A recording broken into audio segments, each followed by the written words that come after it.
Talking with the experts. Learn actionable strategies for personal and professional growth in episode 544 with Atlas Aultman. Instead of trying to network all the time, build something awesome and watch the network come to you. Rose, I don't know anybody. Do you know anybody that's doing that right now? I don't know. Maybe it's you, because like we're having this conversation and you have so many amazing people on your show. I think you know what I'm talking about when Cody says that. So your networking process should be, what have you done?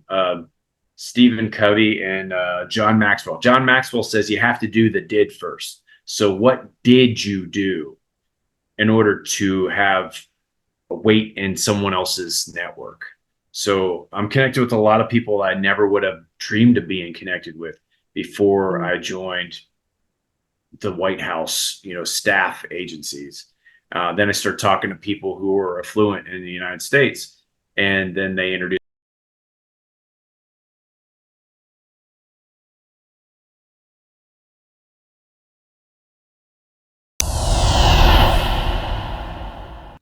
Talking with the experts.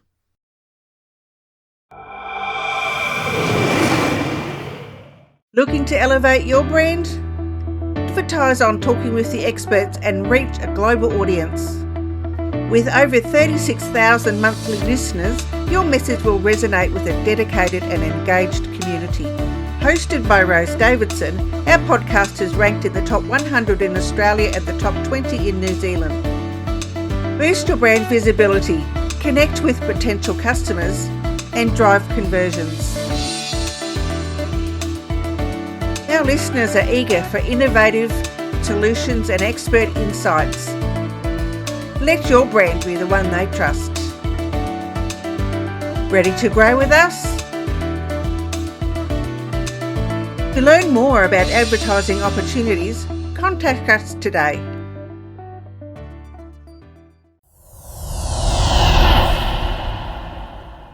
Talking with the experts. Welcome to Talking with the Experts, where we believe that success is a journey, and every journey is easier with help from friends. That's why we bring you top-notch experts and real business heroes eager to share their lessons from the road to success. We delve into new topics each week: effective marketing strategies, innovative problem-solving, financial planning, and team building. We tackle everything you need to know to grow your business and keep it thriving. Whether you dream about launching your first startup or a business veteran looking to shake things up, we've got you covered. With each episode, you'll gain knowledge, boost your confidence, and be inspired to take action. So, grab a coffee, make yourself comfortable, and join our exciting journey. You're not alone in this.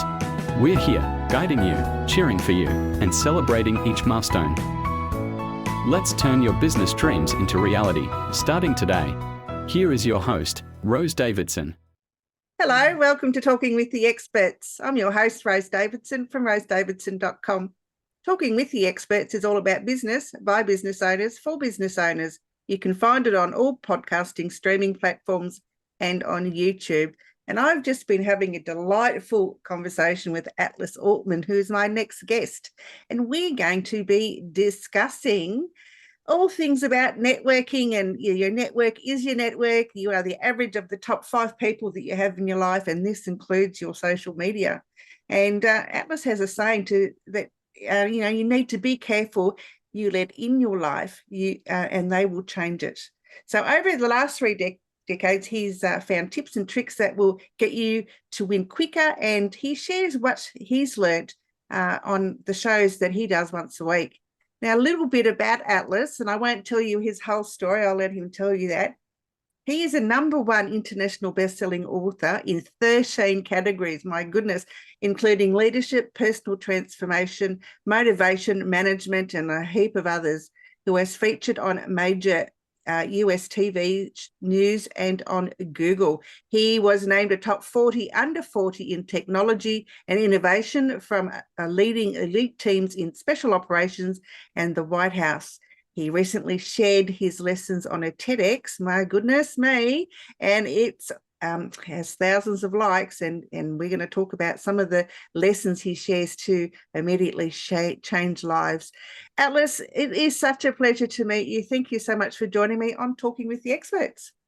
Thanks, Rose. After hundreds of shows and listening to you go through the intros, it's just so good to be here and hear you introduce me. I'm so excited for this show. And so glad for that. You're making me blush. Look. Listen, no. you told me a little bit about your journey, about how you've got here, but please share that with our listeners today. Yeah. So 30 years. I've always working my hardest. I actually put it in the TED stage talk. I kind of devoted what I learned to my mom, and my mom pushed me in a direction really early to be the best that I could be. You know, people always say, my mom used to say this, or my dad used to say this, but my mom used to say, show up, do your best. And I heard that. And if I didn't, I got a nice smack in the face sometimes, but I always did my best. And after now 35 years of applying that knowledge that my mom gave me, plus some lessons learned, some of them the hard way, I found a lot of different things that help people. And I'd like to share some of those with your audience, like you talked about today. One of the things that I really like to get into really quick is it doesn't matter who you are or where you're at in your life, we overcomplicate things. We make it harder on purpose, I think, sometimes. And one of the things that I always like to do, one of the things I learned early, but now I've perfected, I didn't. There's no way I perfect this. But it's a decision cycle. And what we always hear growing up and then in schools is the 5 W's. And that's who, what, where, when, and why. And if you have that information, right, you wait for all of those 5 W's. If you're really fancy, you get the how there too, right? So you got 6 things. You're waiting for all 6 things to come in so that you can make a decision. Don't do that. Just don't do that. The thing that I found the most success in is paring it down to 3 things. And we all kind of do this whenever we're faced with a problem. And it looks like this: how much is it going to cost for this problem to go away? So if your car breaks down, you're like, oh my gosh, how much is this going to cost, right? That's immediately what people think nowadays. We're conditioned to do it. The second thing is, how long am I going to be without my car? I need my car to get to work. And so it's like cost, and then money. And then the last thing is, who can fix it? And so what I found the easiest way to fix problems and get to the solution without having to go through all of that conglomeration and pulling in all that data and information is to look at who could be the person who helps me with whatever the problem is. So I look at the experts first, just like your show is geared for. That's why I love your show. If I can find somebody who's an expert in their field and apply it to marketing or business or entrepreneurship or mindsets or health, any of those things, if I have a problem and I find an expert, they save me money and they save me time. So where we're at, the easiest cycle is to find the expert and then ask them how much time and money it's gonna take. Instead of speculating and trying to figure it out yourself, you'll be a lot better off finding experts, just like you do for your show. So I just want to say thank you for that, because that decision cycle makes it a lot easier for me whenever that international, I'm going top podcast and I'm looking down the list on what they say. And I'm like, maybe I should check this person out on LinkedIn or YouTube. And I do. So well, that's the best way to make a decision is to get, even if it's pseudo advice from somebody, as you say, you do your research, it simplifies that decision-making process. Yeah. And so, like you said earlier in the show, one of my sayings that I love to say is, be careful who you let into your life, because they will change it. And it used to be that you are the average of the top 5 people that you hang around. Your network is your net worth. Show me your friends and I'll show you your future. But we've connected with the world so much deeper than we ever have before, that I'm talking to you and we're on opposite sides of the globe right now, sharing information, and we couldn't possibly do this as easily 20 years ago, 30 years ago. No. So now we're connected at a level to where we're putting content together to help a larger audience that they can now get, instead of, well, I have to be friends with Rose in order to get Rose's help. You know, I can look you up, I could see your shows, and I'll be like, wow, Rose has got a lot of stuff that I want to get into. So let me tap into this, and this. And that has just not been an option until recently. So if you figure out who you want to be and you figure out who's already made it, the world is so much more connected now to get to the end state faster than ever before through the people who have shown you the path. And it's all recorded nowadays. Yeah, and I think COVID is one of the good things that came out of COVID was that, you know, previously to COVID, Zoom meetings weren't a thing. They're always something, you know, to be frowned upon, I suppose, and people dreaded them. I know I did. And then COVID came along and we had no other way to communicate with each other really on a face-to-face basis. So, you know, using things like YouTube or, you know, FaceTime or any of those other online platforms, you know, really helped us and helped the world come closer together. And it has been a good thing because it has continued on since the pandemic has, you know, sort of faded away into nothingness. But yeah, I mean, yeah, that's what you have to be thankful for the podcast, or the pandemic, because it's brought people together in a way that they hadn't been before, and it's I don't know, it's changed the world, as you said. It really has. It really has changed the world. You know what I've really noticed recently is we've gotten really good at body language above the waist.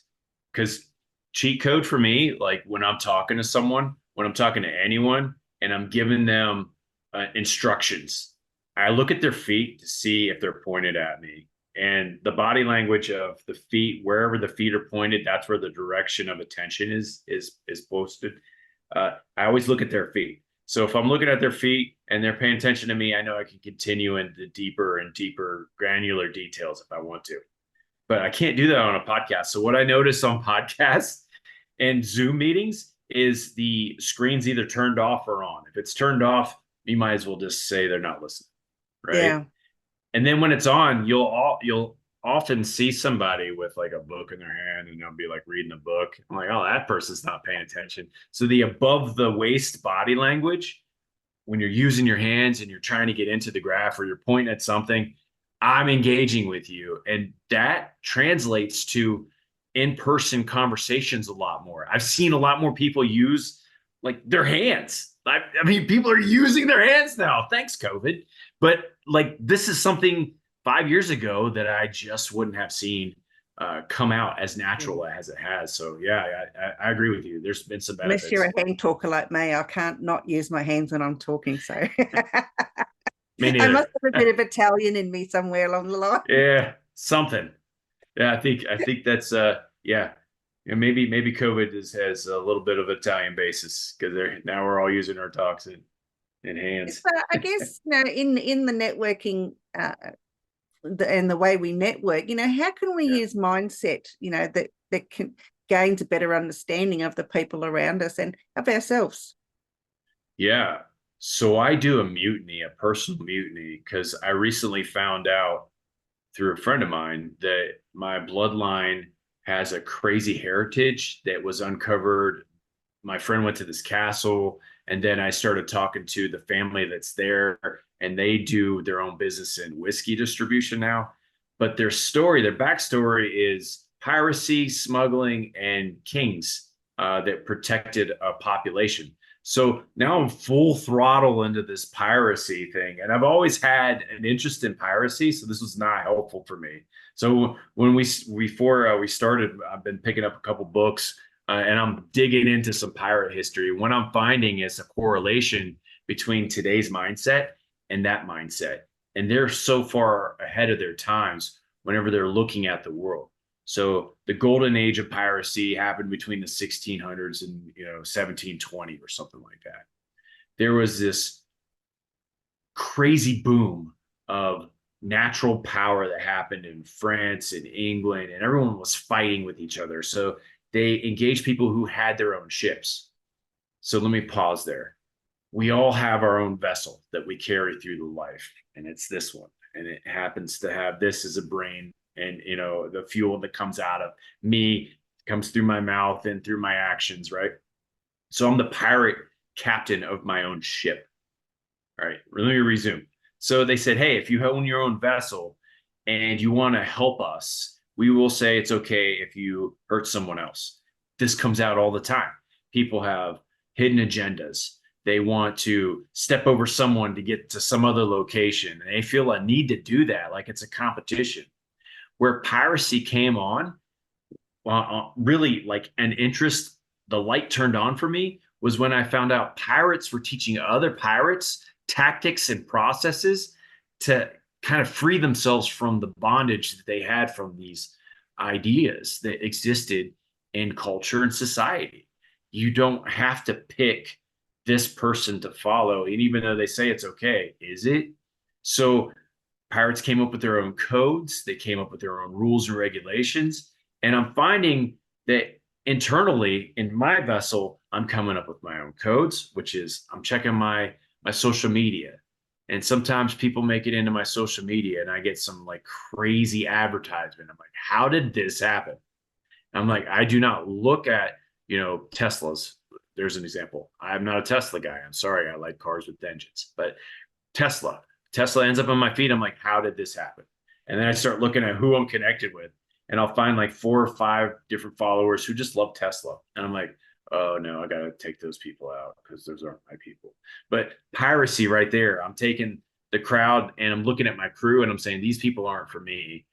And then my feed returns back to normal. So I do it every quarter, and I have a little paper. I'm happy to give it to your guests. They can get it on my website. It's leaders-kit.com / let's say gifts.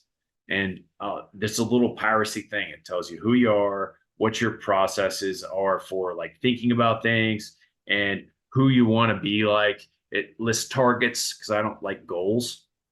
I think goals are like New Year's resolutions. Everyone has goals that they never attain. But whenever I set up a target, if I don't shoot the target, I just aim and shoot again until I hit the target. Then I have an option, right? I can either hit the target in a bullseye or I can move on to another target. It's an amazing little game that I play. So I put my targets up there, who I want to be, and then I find people that have already made it and I put them on my list too. And then I just do the cycle and I'm like, am I any closer to where I need to be? And yeah, it's been working out for me. Like everyone that I want to be like has written a book. Check. Everyone who I wanted to be like is on stages all the time. Check. Everyone that I want to be like has a TEDx talk. Check. So I'm like going through what they do and I'm trying to mirror it. And like, that's not a secret. That's been going on for years. It's just, we now have more access to it than ever before.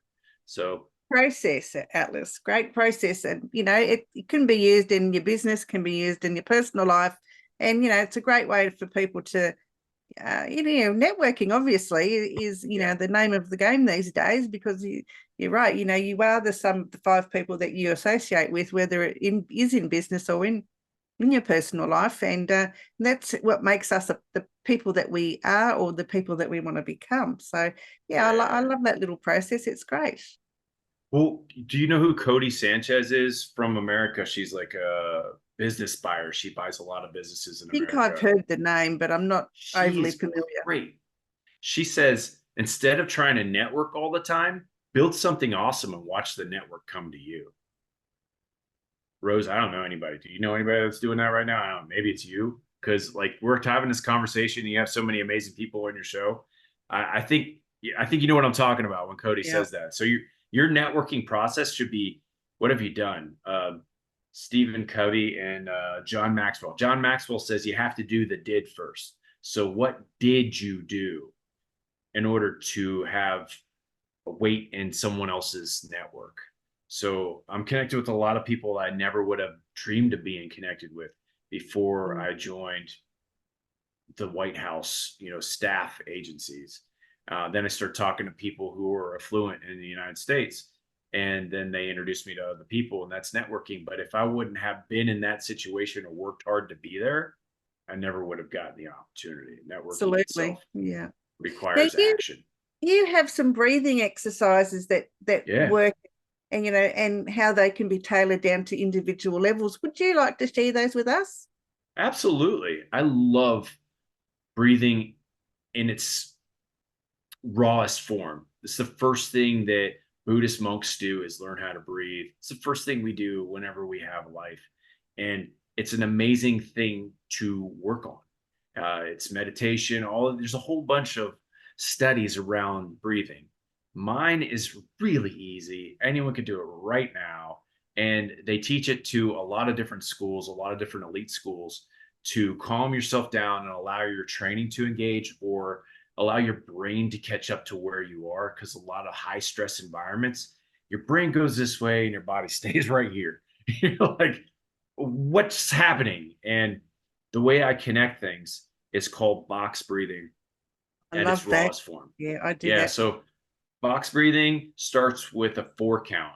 And what I'm going to do is I'm going to make this super compact so that you can get better at it and do it immediately. And what it looks like is you do your box breathing in 4-second increments, right? You breathe in for 4 seconds, you hold for 4 seconds, you breathe out for 4 seconds, you hold for 4 seconds, and then you wait. And you get this feeling that your brain and your body are connected. And you get that feeling. You wait for that feeling. You try to figure out that feeling. Whatever that feels like, try to do it in 3. So you do up 3, over 3, down 3, hold for 3, right? And then try to do it 2 and 1. And now what I do is I breathe in until I have the feeling. And it takes me about 2 to 3 seconds.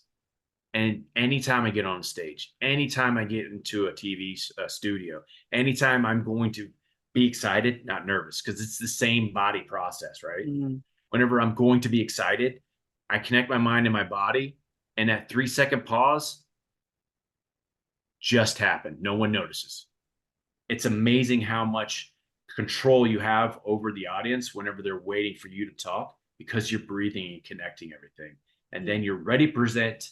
You're ready to go. Everything goes flawlessly.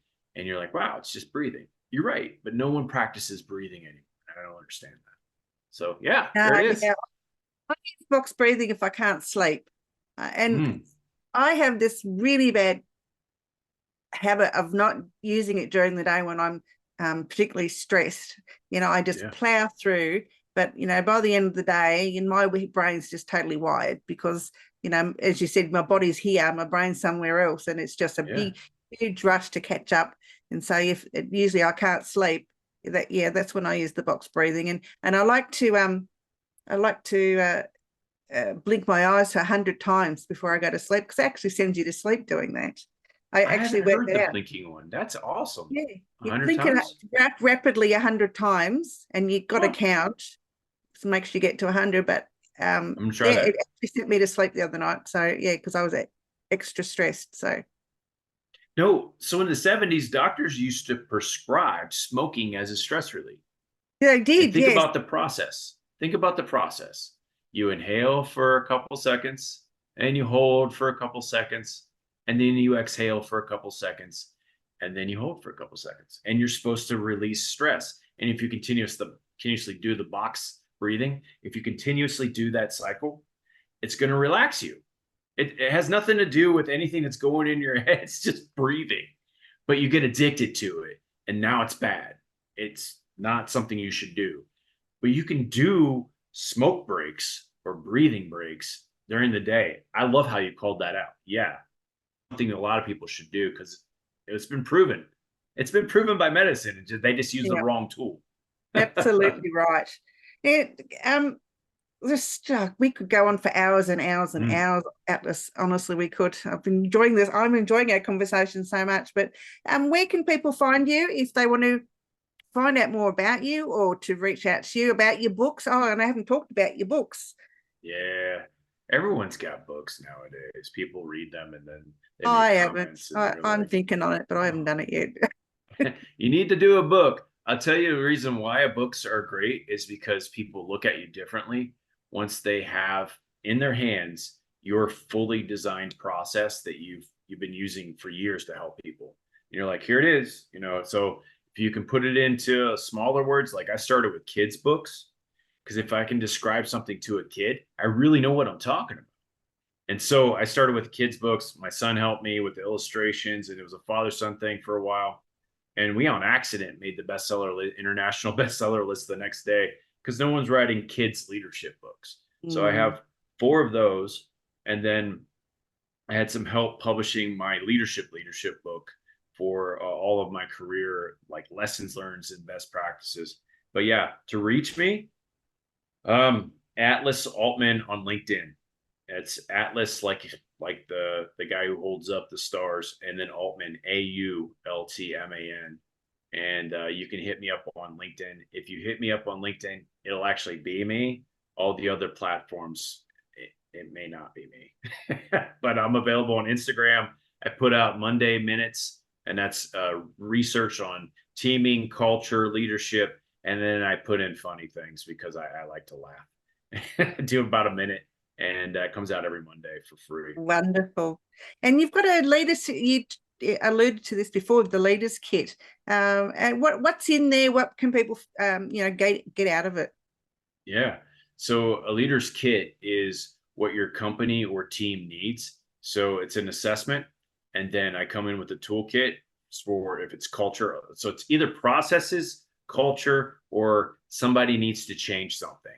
And it's usually somebody needs to change something. Right? So I've taken this whole kit, and if you want like an hour course, I do a mutiny course, and I say, all right, guys, what don't you like about this? If there's any rule you could break that's stupid, what is it? And then I always get a stupid rule that everyone knows is stupid, but no one wants to change because we've been doing it forever. And then that rule changes and the culture goes up, the morale increases, and wow, we're winning a lot more, whether it's money, time back for the family, whatever they're looking for, they get it. So that's an hour-long mutiny course. I've been doing a lot of those. Those are pretty popular. Yeah, I think the way the global environment is at the moment, there are rules that need to be changed, and I think to make us all better people and a better planet. For sure. Yeah. For sure. I'm serious. Yeah. Oh, yeah. So am I. There's just so much, but anyway, we won't go there. If you were to give some tip, hint, bit of advice to our listeners today, what might that be? Listen first before anything. Listen, because the person who listens the most is usually the smartest person in the room and the smartest person in your life. And think about it. Your parents taught you a lot. They didn't do a lot of talking because they listened to you and then they responded. They didn't react. They waited, they listened to everything, and then they responded. So listen, that's the one word answer to life. I think it's amazing how much you can learn whenever you have your mouth shut. Yeah, I agree with that one. Atlas, it's been an absolute pleasure. Thank you so much for joining me today, and I really hope we can catch up again soon. Absolutely, Rose. Thanks again. You've been listening to Talking with the Experts, hosted by Rose Davidson. Make sure you have a look at our back catalogue over at talkingwiththeexperts.com, and be sure to subscribe to our podcast so you don't miss out on any episode. We look forward to your company next time.